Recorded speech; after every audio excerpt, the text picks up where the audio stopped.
Les dominicains de Marseille proposent des samedis Théo-Philo. Demain matin, le frère dominicain Ange Rodriguez de Lyon donnera son deuxième cours sur le thème Ange et démons et ses serviteurs, le combat spirituel, et dédicacera son livre Enquête sur l'au-delà, paru en 2014 aux éditions du Cerf. Voici d'abord ce qu'il entend par Ange et démons, le combat spirituel. Je veux dire ce que, disons, enseigne la Sainte Mère Église, n'est-ce pas, dans la messe de dimanche, quand les gens récitent ce qu'on appelle le credo, la profession de foi, dans laquelle on dit qu'il y a, qu'on croit au Dieu créateur de l'univers visible et invisible. Il y aurait donc un monde invisible. Et la première des questions est celle-là, c'est quoi donc ce monde invisible? Et c'est là qu'il se pose la question de l'hypothèse, je dis bien d'une hypothèse, de l'existence d'êtres spirituels créés par Dieu. Mais c'est une hypothèse métaphysique ou théologique. C'est pas un dogme de la foi. Mais par la raison même, on peut accepter l'hypothèse de l'existence de ces êtres-là. Je ne sais pas si c'est là l'occasion de développer un peu cette idée. Mais du point de vue rationnel, bien, on peut arriver à accepter cette hypothèse. Comme vous accepterez l'hypothèse à discuter de la possibilité d'existence d'êtres intelligents dans la planète Mars. Ça se discute, n'est-ce pas? Oui, mais de toute façon, vos séminaires sont faits pour nous aider à penser. Oui.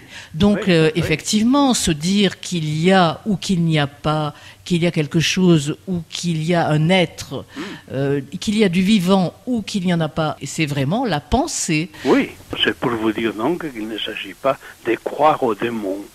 Quand on me demande ça, quelquefois, surtout le groupe des jeunes, est-ce que vous croyez aux démons? Je leur réponds non, je crois en Dieu.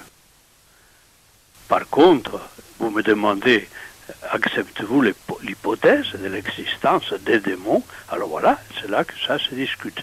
Ça a été le point de départ du séminaire. Alors ensuite, si on accepte cette hypothèse, il y a tout ce qui s'écoule, n'est-ce pas, au niveau de l'anthropologie elle-même, puisque dans l'histoire de religion, toutes les religions ont une partie importante dédiée à l'existence de ces êtres spirituels, bons ou mauvais, qui ont des noms divers, que ce soit dans l'hindouisme, le shintoïsme japonais, ou que ce soit même dans les expressions les plus archaïques de la croyance, comme le fétichisme, l'animisme, etc. Tout ça, il y a une présence énorme de ce qu'on appelle énergie ou puissance, ou êtres spirituels, bons ou mauvais. Et après, bien sûr, tout cela, une fois acquis, et si on est d'accord, on passe à l'étape de l'interprétation par les religions et concrètement par la nôtre.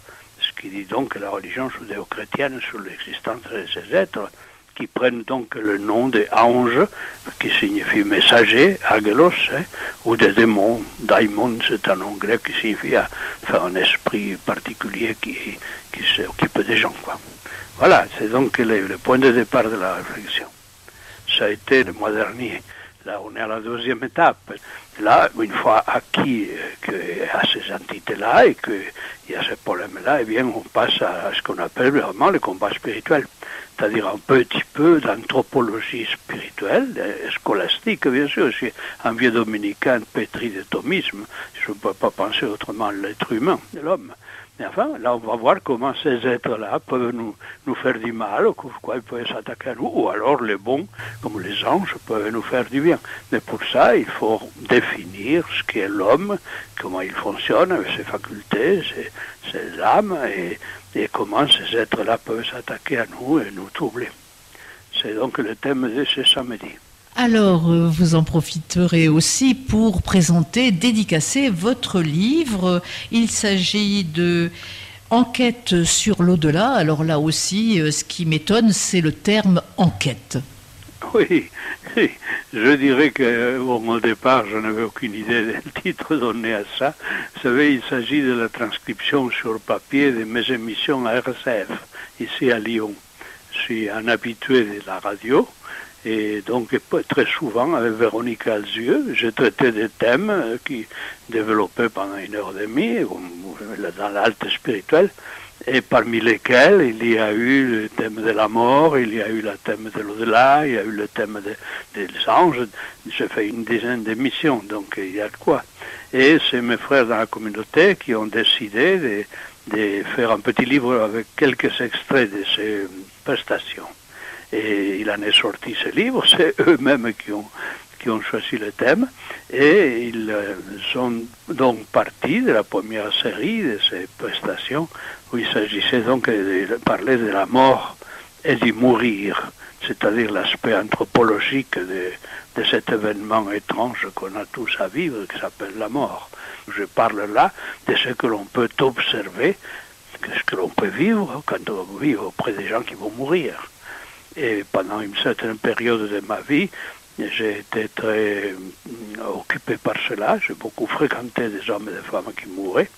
Et j'ai participé à des modules de formation à l'école d'infirmières sur les soins palliatifs, où il m'était demandé de parler de la mort dans les différentes religions, etc.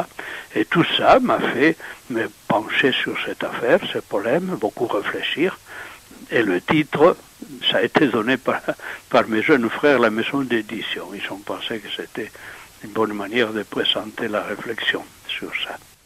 Oui, mais enfin, dans le livre, il est quand même présenté des questions que, comme vous l'avez dit, on se pose tous. Oui, qui a-t-il après la mort? Pourquoi est-ce qu'on parle de oui. jugement?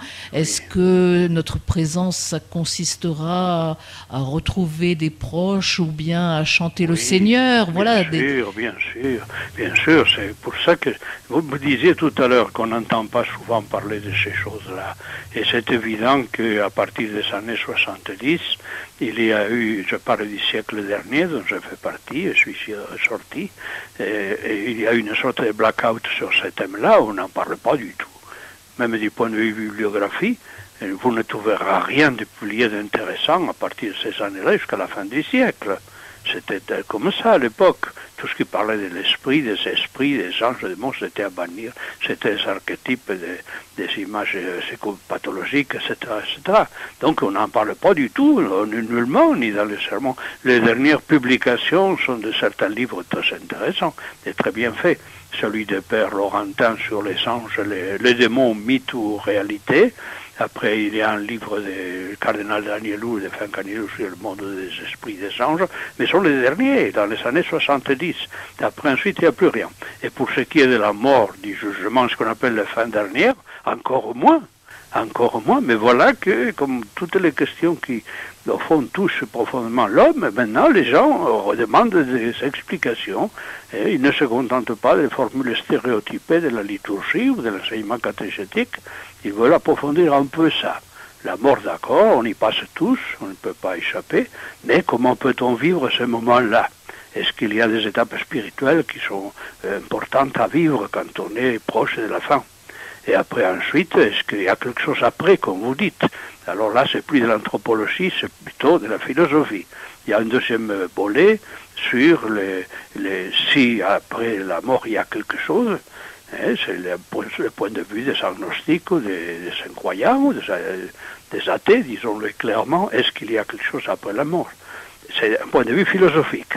On n'a pas besoin de croire non plus. Il y a des philosophes contemporains comme Habermas, Adorno, Jules Ferry, qui pensent que l'homme ne termine pas comme un animal, comme disait Sartre ou Bloch, je ne sais pas qui, on meurt avec les bêtes. Ça, il n'y a pas de philosophes contemporains qui soutiennent ça. Tous pensent que la mort n'est pas la fin, quoi. Et je crois que c'est Habermas, je cite par cœur, un grand philosophe allemand, comme vous savez, qui a échangé là-bas dans la télévision avec Benoît XVI quand il était cardinal. Ratzinger, ils ont eu un débat qui a eu un énorme retentissement en Allemagne, les philosophes et les théologiens. Eh bien, je crois que c'est lui qui citait notre Rabelais. Paraît-il que Rabelais, en mourant, aurait dit « Je m'en vais vers le grand peut-être ». Et je crois que c'est donc Habermas qui dit que lui aussi, il pense qu'en mourant, il va vers le grand peut-être. Vous voyez, c'est un thème philosophique. Et après, il y a le troisième volet qui serait le côté théologique, c'est-à-dire l'affirmation chrétienne. C'est ce que Saint Paul enseigne sur la résurrection des corps, etc., etc.